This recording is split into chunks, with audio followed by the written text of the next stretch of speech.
It's Beer O'Clock, and this is the Beer O'Clock show, where every week we take a selected ale or two and discuss their various merits. My name is Mark, your friendly beer noob, and joining me with a belly full of Northern Ale and train ticket stubs aplenty is my beer mentor and honorary Yorkshireman, Steve. Hello, Steve. Hi, Mark. How you doing? I'm doing all right. How are you? I'm very well, thank you. Fresh from your Northern adventures? Fresh is one word for it. Recovering is maybe another. We'll talk about that in a little bit. Also joining us, returning for the third time, I think, is our good friend and the show's #1 fan. His family call him Michael, but we call him Doody. Doody. Hello. How's it going, mate? What's happening? You all right, pal? Please don't. Okay, I promise I won't. No more Scottish for a little while.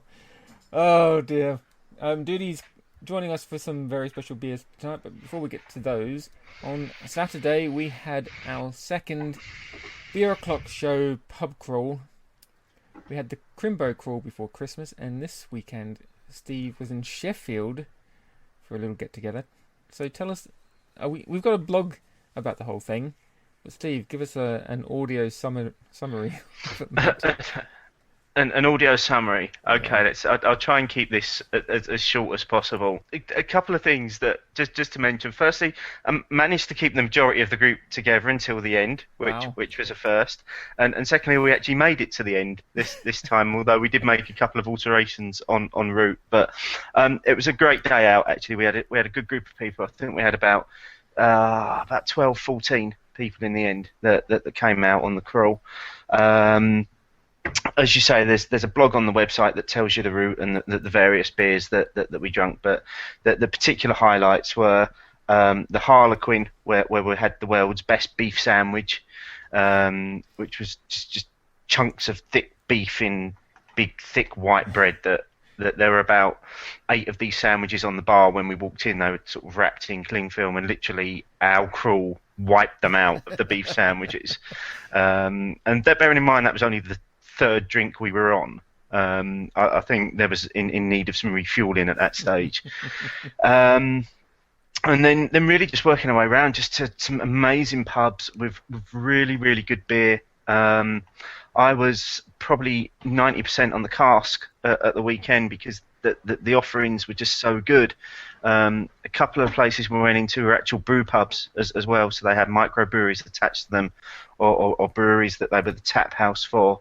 Got all the way around to the Thornbridge bar, did a couple of Thornbridge offerings off keg, and then made it to the final bar, where the only phrase I can use is that I was well and truly cannonballed at the end of the evening, because they had cannonball on keg, at which I decided it would be a good point to do a pint of it. So I enjoyed a pint of Cannonball. And then another one. And then another one. I couldn't have thought of a better way to have actually finished off the tour. I'm pretty sure I saw some tweets from people who were on the tour with you in shock that you were going for your second pint. Yeah, I don't know. I was overcome with stupidity, I think, for a minute, because I think when I got back to my mate's house, that there is a picture doing the rounds of me somewhere passed out on the bed. So, but no, it was a really good day out, actually. A really nice trip up to Sheffield. Like you say, there's the blog on the website on it. We've also got a blog the blog's on another website as well, YorkshireBeer.com. They're hosting our blog for us as well, and they've given us basically what they are. They seem to be like a communal blog where people from Yorkshire can just write their own blogs about beer. So they've given us a tab on their page as well. So if we ever review Yorkshire beers in the future, we can share our reviews on their site as well. So I thought that was quite a nice idea for us, for people that might associate more with YorkshireBeer.com than they do with the Beer O'Clock show. Yeah. Before the Sheffield, you also had an unofficial Leeds crawl. Yes, I did. That was a one-man crawl, wasn't it? That was a one-man pub crawl. Tell us about that. Just a couple of shout-outs. There are some amazing bars in Leeds.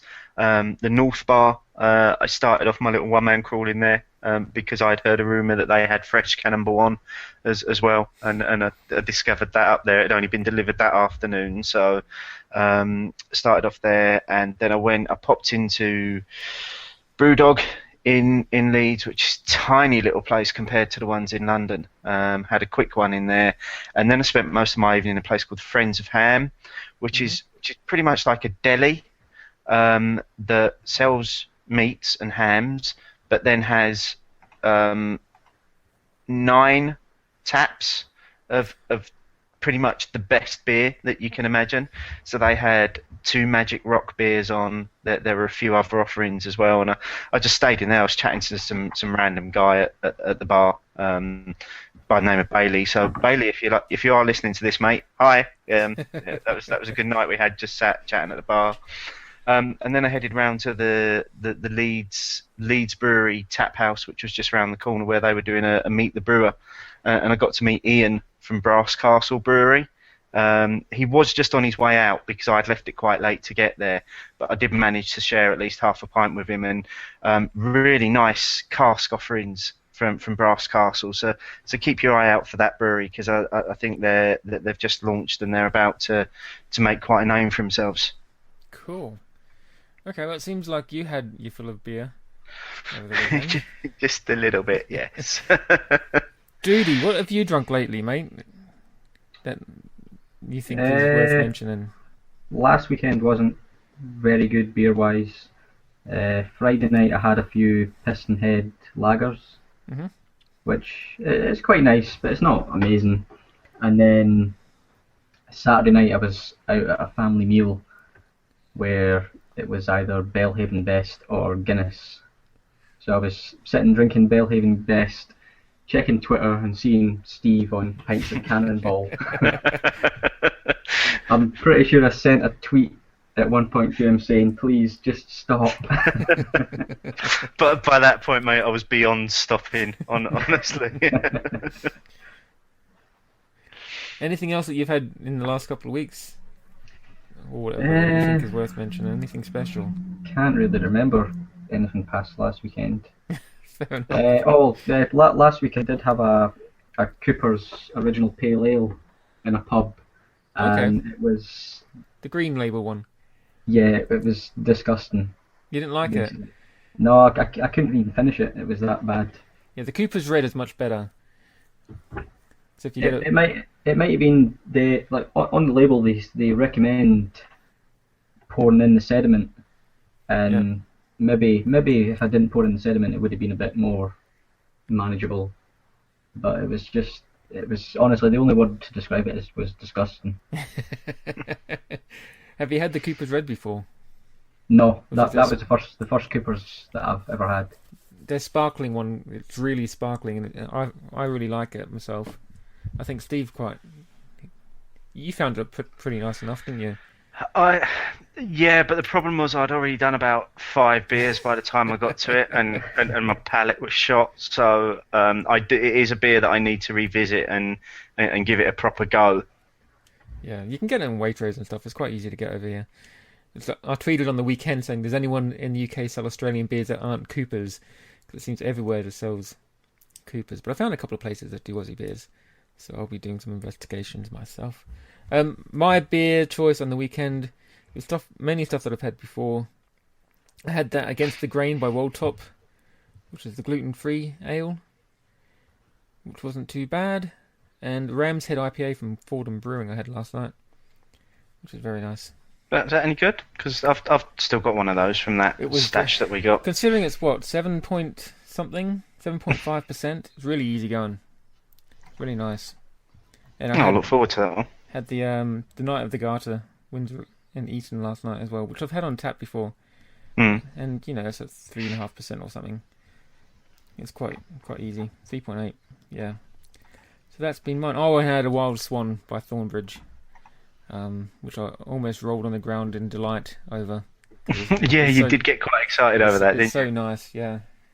Oh, I've come this close today to get into Thornbridge on Friday. to meet with the guys there, but it's just not happened. Oh. Because I'm literally in the town where the brewery is with work this week for a couple of days, but we just haven't been given a long enough break on one of the days for me to get to the brewery to have a chat and get back again.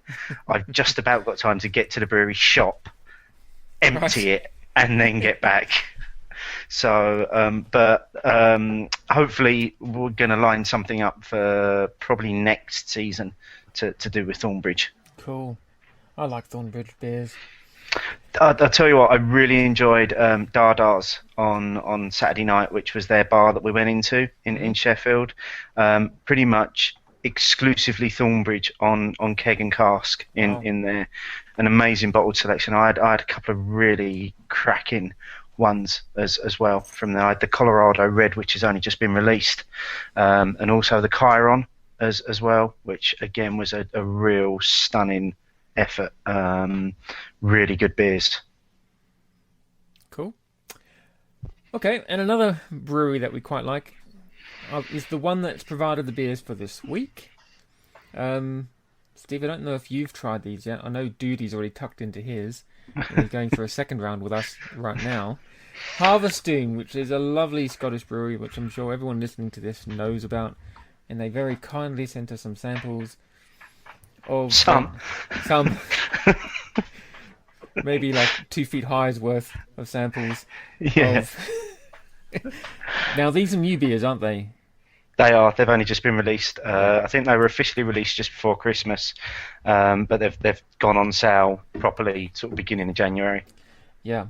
So the first one, I don't know what order we're going to drink these in, but the one I've got here is the Ridge, which is pale ale, and the other one is Broken Dial, which is an amber ale. So, Steve, which one are we going to go for first?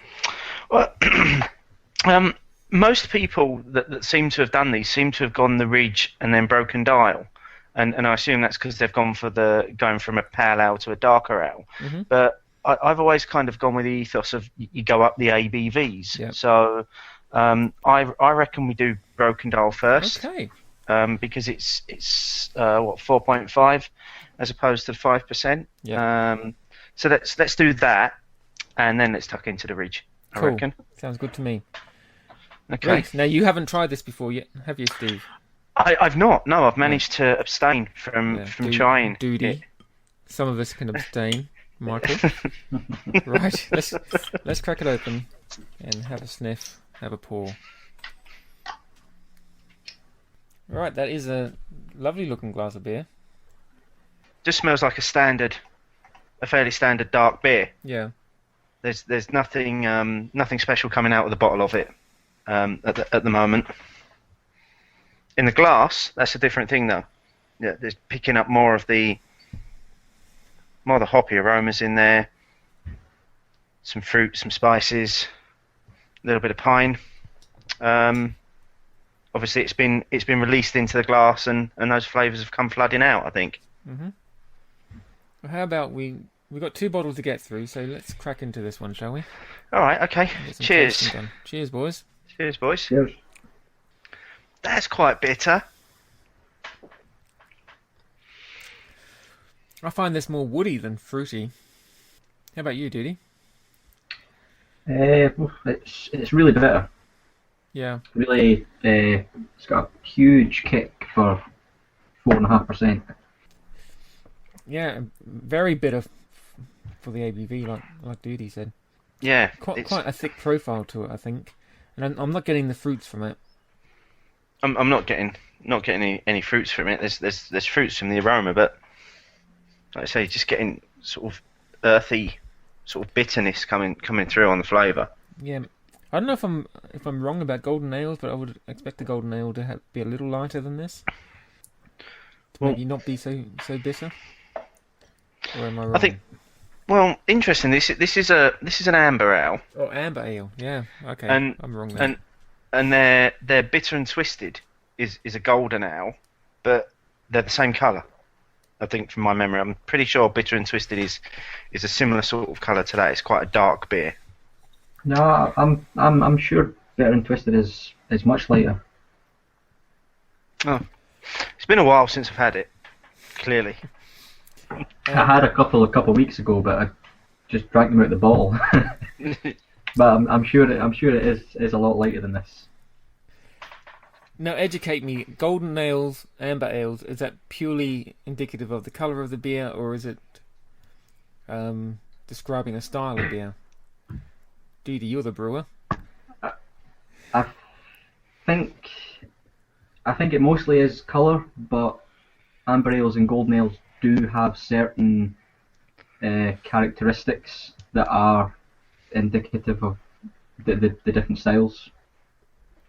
I think amber ales tend to be quite piney, quite bitter, really hoppy, whereas a golden ale is more balanced. You get more maltiness from a golden ale. Okay. I mean, that's just bitter all the way through, isn't it? You get it on the initial taste, and then it washes over you, and then it just follows on with more bitterness. Yeah, this is much more bitter than I was expecting. I was expecting a little bit, just to be a little bit more sweeter. Yeah. Than that. I'm not getting sweetness from it at all, apart from the sweet woodiness that you can get from some beers. It's quite brown tasting. Oh, nice! He's done the colour. He's got him with the colour before I've asked. Nicely done. So on the bottle, it says that it's made with what is often considered the finest hop on earth, namely the Simcoe hop. Doody, what's your opinion on that statement? Again, being the brewer amongst us. Simcoe is one that I probably don't have a lot of experience with. I've never brewed with it, certainly. But if you were to ask me my favourite hop, it would probably be maybe Citra or Cascade. Although I'm sure I have had some beers with Simcoe. One that comes to mind is Andy Parker's Nelson Simcoe IPA, which was phenomenal. Is that the one that we did on the homebrew special?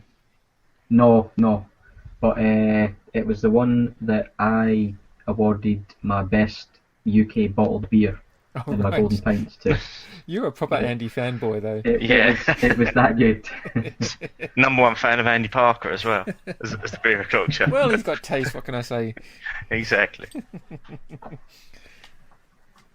Okay, now, there are 3 hops that I know of, which is Simcoe, Citra, and Cascade. There are other ones, I'm assuming. You can get ones. Is Simcoe a UK hop? It's American. Okay. Citra is a UK hop? No, Citra's American as well. Cascade is a UK hop? American. What's the UK hop? UK Fuggles. hops, Fuggles, Goldings. Oh, of course. Admiral. You get Fuggles and ones that Admirals, sound don't you? British. You know, Americans come up with these fantastic Citra, Cascade. We've got Fuggles. We haven't had any Fuggles beers in ages. No, we haven't. We do. We're probably next week. I'd probably guarantee next week's beer's probably got Fuggles in it. It hasn't helped that you've been on a huge IPA kick, so you've been getting all these American ones. Well, yeah, that, and I've got to say on the crawl at the weekend, I did a Citra Noir by Mallinson's, which was a black Citra beer, which was probably, had I not found Canonball at the end of the day, probably would have won the beer of the day. Really? Because it was an absolutely stunning pint. It was just, you got the dark roasted flavours of a black beer, but you had this lovely citrus orangey kick to it, and it was almost like drinking chocolate orange coffee in a glass. It was absolutely stunning. Wow. Nice. Whew. But we've diverted slightly from the Harviestoun, haven't we? Well, it's beer talk, isn't it? It is beer talk. I've got to say, I'm not a fan of this initially on its first go? No, I'm really trying hard to find the sweet flavours in it. I'm sure there's a little bit there underlying that woodiness. I'm going to stick with the woodiness. There's a little bit of sweetness right at the end there. Yeah. Right at the very end. It's quite filling as well. Maybe we should have done it the other way around. No, to me this tastes like a bitter. There's not really much else to it, I don't think. It's more of a standard bitter, isn't it, than anything else. What do you think, Doody? What would be your final words? This is your second one for the night. It's certainly very, very bitter, but I don't think it's bitter in a bad way. There's not much else going on apart from the bitterness, but for me it is quite enjoyable. It like punches you in the face with its bitterness, which is quite surprising considering the ABV. Yeah. For 4.5? Yeah. It's quite heavy going for 4.5. Really? I think so. Not you, Mr. Sweating Cannonball, after the weekend. Still leaking out of my pores. But you would think a 4.5 would be relatively easy to get through. I mean, sure, I've finished it now, but if I got a pint of that, I'd probably be struggling with it.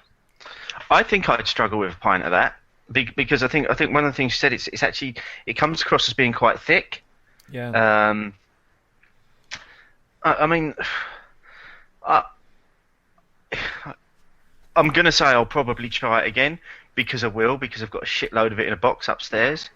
So there's a very good chance I'll drink more of this, and I'm hoping I'll maybe find a little bit more in it next time.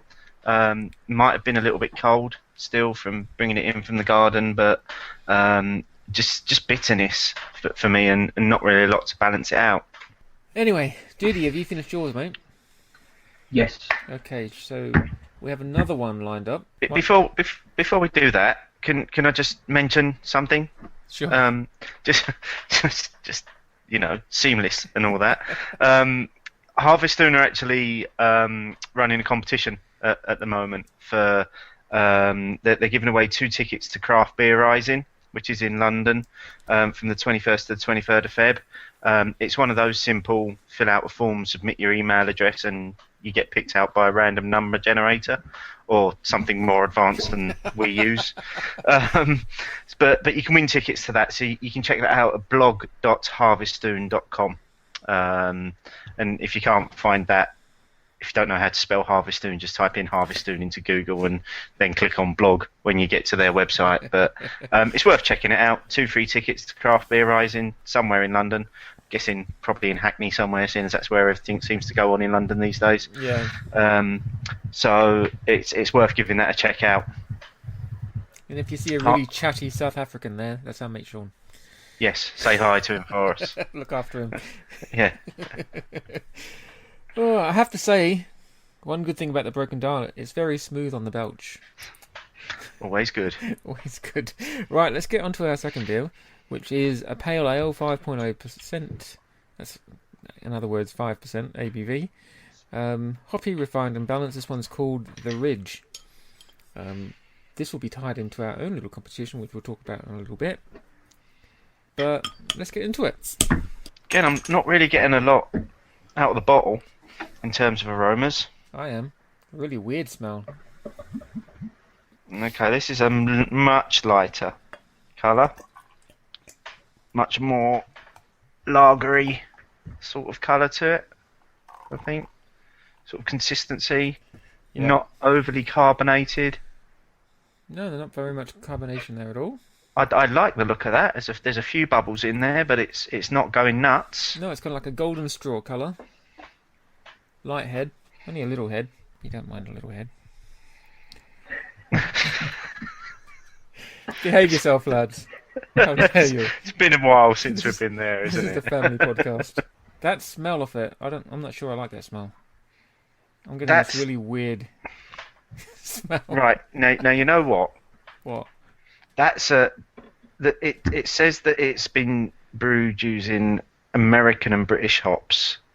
to bring together two styles. Yeah. For me, that aroma's the English hops coming through over the American hops.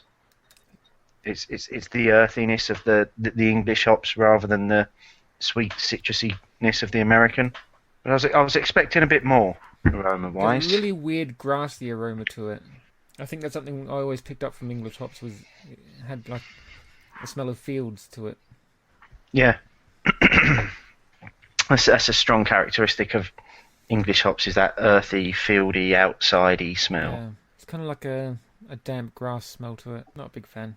I'll see what it's like in my mouth. It's probably the best way to make a decision. What do you think of the nose on it, Doody? Yeah,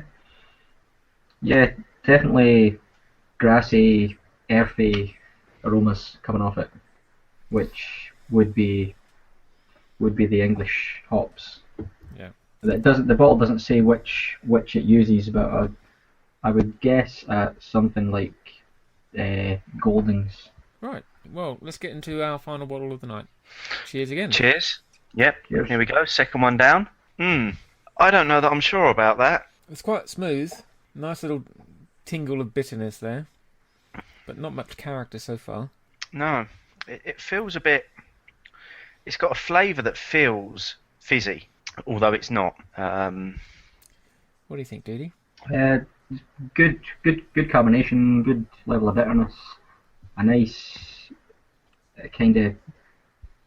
a nice balance of hoppiness and maltiness, I'd say. What I feel like I'm getting is the dryness that you get from one of your big hoppy American IPAs initially, which is then giving way to a really almost sticky, bitter aftertaste. Yeah, I'm getting the hops that explode in your mouth, but then they've got a lingering, almost sickly bitterness to it at the very edge of my palate. Not sickly in a bad way, but it just doesn't feel comfortable in my mouth, I don't think. But other than that, I mean, it's got a very light taste to it, I think. It's not unpleasant. I prefer this to the Broken Dial, I think. It's kind of got that weird combination. You get the sense of the British hops coming through, and slightly in the taste, but you got that American burst. Yeah. You know, with some of those beers we had last year, where it felt like your mouth was exploding with all the hops. Mm-hmm.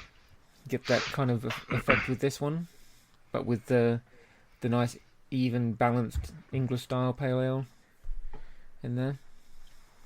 I think it's a very good balancing act of the two styles. And I think when we was chatting to Sean originally about this, I think he said that they stopped short of calling it an IPA because that they didn't think it was quite an IPA, and they wanted to go with it being more of a pale ale than an IPA. Mm-hmm. I think that's fair. It doesn't quite have that the backbone of an IPA. It's threatening to be a really easygoing pale, but it's just that American factor kind of adds a little bit of sharpness to it. I think I'm getting a slight hint of some of that sort of caramel, sort of toffiness that you get occasionally with those big IPAs. Just a hint of it coming through at the end there. Now it's beginning to it's just warming a little in the glass. A little more of the carbonation's dying down, and I think more of the flavours coming through. Yeah. I think also my palate might be warming to it a little bit as well. Doody, what do you think, mate? Not quite sure, to be honest. It does seem like it could be a little bit too bitter, like the Broken Dial. Mm-hmm. But it's certainly a nice, enjoyable beer. But yeah, maybe a little bit too bitter. Do you think they've gone too bitter on both of these? Maybe. I think they've certainly gone to... Well, sorry, go ahead, Doody. The first one is really bitter, but I think it works quite well, personally. This one is quite bitter as well, but maybe they could maybe dial the bitterness back slightly and go more flavour aroma hops. Yeah, I think this needs something just to soften it slightly. It's got a big bitter kick at the end, but it's a very sharp bitter kick, and it kind of it leaves your mouth thinking, oh, what just happened there, sort of thing, and struggling for flavours and words. Yeah, I found the broken dial quite bitter, but I don't think that's necessarily to its detriment. I think that was more, I was expecting a golden ale, something nice and light, whereas, it's more on the darker side than a golden ale, and so it's deserving of that dark taste, that woody taste, and the bitterness to it. This, I'm kind of a little bit hopped out from American hops. Still? Yeah. But I wouldn't mind. I would quite like this beer if it had a bit more body to the taste alongside the hops. If we could get a bit more, even a bit more of the English flavours coming through, a bit more of that grassiness coming through in the taste, rather than just the mouthburst of American hops and bitterness. I know, but it's very drinkable. It's a nice and smooth pale. And it's an interesting combination. Just having a look on Harviestoun's website as we're speaking, for a bit more to the description, and they're saying grassy aromas, clean, spicy finish with undertones of resinous pine, and sort of like the taste is pine and lingering spices. So I think that's fair. The pine isn't super strong like we've had before. No, it's not like where we've had those big hoppy piney beers before. The pine's leaked out of the bottle at you almost, hasn't it? Yeah. But I've said it's about a few beers. There's not much else beside that. But if that's what you're looking for in a beer, if you want a nice balanced pale that has that American character to it, as well as the aroma of English hops, then this is the beer for you. I think that does it quite well. And maybe I'm expecting too much from it. I think the thing with Harviestoun is that, and people that listen to the show will know that we're big fans of Harviestoun, and we do a lot of work with Sean, and we joke about that. We're not just going to say they're good beers just because we've been sent these, but you're going to get a certain standard of beer with Harviestoun. It's going to be of a certain quality. It's not going to be shit beer that they're churning out. I just wonder whether that they just need to play around with the ingredients just a little bit on both of these, because for me, neither of them have really hit the mark tonight. The ridge is easing a little bit as I'm going down the glass, and I'm down to probably my last mouthful now, and it's certainly getting a lot easier. But I don't know whether I'd sit there and think, oh, you know what, I'm going to do a session on that tonight. Yeah. I'd want to go back and do maybe a second and a third. I don't know whether they would ease the more that you do, but I just think that something needs tweaking in there. Mm-hmm. Yeah, I mean, they are paying the expectation tax a little bit, because we're huge fans of Bitter and Twisted, and we love their Oleander beers, and Chialion is a great beer as well. So these are kind of these are midfield beers, really. They're well done, they're balanced, the tastes are there, but there's nothing really that's setting them apart. But like I've said before, it doesn't necessarily mean that something needs to set them apart. They just need to be nice, drinkable beers. No, and taste is very subjective as well. If you look across the internet, there are a lot of bloggers that have had these beers. They've sent out a shitload of these beers to people, and I would say from what I've seen, the preferred beer seems to be the Ridge. Out of the two, a lot more people are saying that's the better of the two beers, and I think you also need to bear in mind that this is probably the first two new beers that Harviestoun have added to their range in quite a while.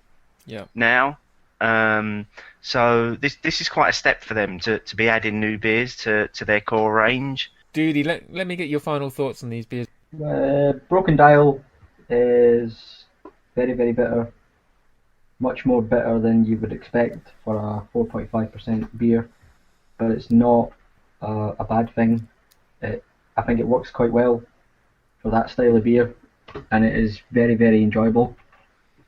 The Ridge it's a nice beer. It's drinkable, it's enjoyable, but it possibly might be slightly too bitter, and maybe for me slightly too heavy on the English hops, rather than the nice citrusy, piney American hops. Okay, so you think the English hops are coming through more than the American ones?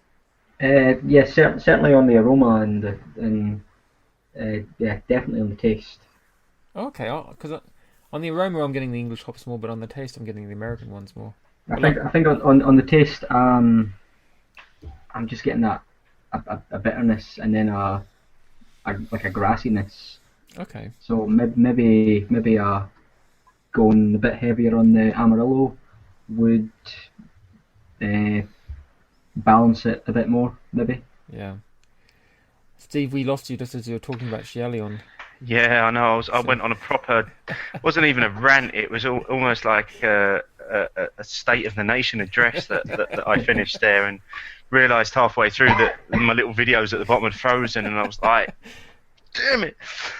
All I was saying was that I think Harviestoun could probably get away with just doing bitter and twisted and Schiehallion and the Oladoos and the old engine oil, and they could just leave it at that, and then they could probably supplement that with some cask offerings as well, because their beers are going to get drunk because they're well-renowned beers. I think it's a brave step almost to add 2 new beers to the core range at the same time, because most breweries would just normally add the one at a time and maybe then add another one, but they've gone for 2 new releases simultaneously here. Yep. That's all it was. Yeah, right. So, what are your final thoughts on these beers? We've had Doody's final thoughts. What about yours? I think they're both middle of the road beers. I don't think there's anything stand out about either of them. Would I drink them again? Yes, because I've got a stock of them that are going to get drunk again. Would I drink them if I saw them in a bar in bottles? Probably not. If I saw them on the bar on keg or cask, I'd probably give them a go, see if there are any different tastes coming out of it. I don't know, if you're looking for something different, they're both slightly different from the norm. My worry is with the smaller bottles that Harviestoun are now putting out, what's going to make me buy them on the supermarket shelf? What's going to stand out about them on the supermarket shelf compared to all the other beers that you've got there? That's my only, I suppose, question about them. But they're middle of the road beers. I can't say that I've overly enjoyed either of them. I think they're a little on the bitter side, and maybe they just need a little bit of tweaking. Yeah, for me, they're beers much like ones that we've had over the last two years on the show. I think there's nothing really making them stand out. If you want a nice American style pale but with an English character to it, then the Ridge is a fair drink to have. Yeah. Broken Dial, if you're into your amber bitters and and it's there, then why not? But I'm not sold on either of them at the moment. I wouldn't go out of my way to have them again unless they're on cask or keg. Yeah. Like you said, see what that brings to it. Yeah, I just wonder if the Broken Dial needs to be served a little bit warmer. That's all. I just wonder if more of those flavors would come through served more at room temperature than, because it recommends serving chilled, which is obviously just below room temperature. Yeah. I wonder if more of those flavors would come through. Maybe on it. Well, if we ever see it on cask, it might be a chance to try it. I certainly would give both of them a go if I saw them on cask or keg. Yeah. Because you're going to get slightly different flavour profiles. Yeah. Right, now after all that moaning, you too could win a bottle of these fine beers. So, Steve, why don't you tell our lovely listeners how they could be the lucky recipients of these fine ales from Harviestoun? Okay, 2 weeks from tonight. So bearing in mind that we record on a Monday, you listen on a Friday. So when you listen to this on Friday, if you listen on Friday, it'll be about 10 days. But on Monday the 24th of February, we will be firing up the random number generator. And we'll be throwing names into a hat of people that have answered the following question correctly. So the second of the 2 beers that we did tonight was called the Ridge. What is it referring to? So the beer is called the Ridge. What is the Ridge? Tweet us your answers, and we'll throw all the right answers into a hat, and we'll fire up the random number generator, and you can win 2 bottles of each beer. There you go. Fantastic. And enjoy them as much as we have. Right, that brings us to the end of yet another show. Can I just say something? Something that I forgot to mention earlier that I did promise that I'd mention tonight. While I was in Sheffield, I met 2 very, very nice bottle shop owners. You might want to edit this bit as well. Met 2 bottle shop owners in Sheffield, and I promised them I'd give them a shout out on the show tonight as well. So Julia from the Hop Hideout, hophideout.com, and didn't get the guy's name, but he's from Beer Central. But if you're good in mates, best of mates, yeah. If you're in Sheffield, Beer Central's in Moore Market, a fantastic little bottle shop, really well stocked, great selection of beers, really reasonably priced as well. But also the guy whose name I forget, really friendly guy as well, and we'll spend time chatting to you about your beers. And then the Hop Hideout, but you can find either of those by searching for them on the internet. I like how you remembered the lady's name. It's all about the ladies. Cool. Okay, our special guest tonight has been Doody, who you can find on Twitter at, is it H_Doody? Is that right? Yes, that's right. He's a home brewer extraordinaire. He's made me a special beer, which I can't wait to taste, unless it's turned out shit and he's poured it away. He hasn't told me. He's not. He's drinking it all himself because he can't find a way to get it into bottles. Oh, that's right. Yeah, I saw that. You need to get that in bottles, lad. I want to taste that. You did say that I inspired. Didn't mean that I was getting any, right? I'll try. And you can find us on Twitter at Beer O'Clock Show, and the website is beeroclockshow.co.uk. You can find us on iTunes. You can find us on Stitcher Radio. Give us thumbs up or ratings or reviews or whatever. It really helps us out, and we appreciate your support. Right, that's the end. What beer are we doing next week, Steve? Next week we're doing Hogsback Tea. Oh yeah, which you can find in many major supermarkets, and I know that Summerfield stocks it. English ale tea. Yep. It should be quite easy for people to find. Yeah, I bet it's got fuggles in it. Love a bit of fuggle. Fuggles. Right, that's it. Thanks, guys. Thanks, Doody. Very good to have you back on the show, mate. As always. And mine. I had a shit day today. This has topped it very well. Thanks, guys. Cheerio. Bye-bye. Bye.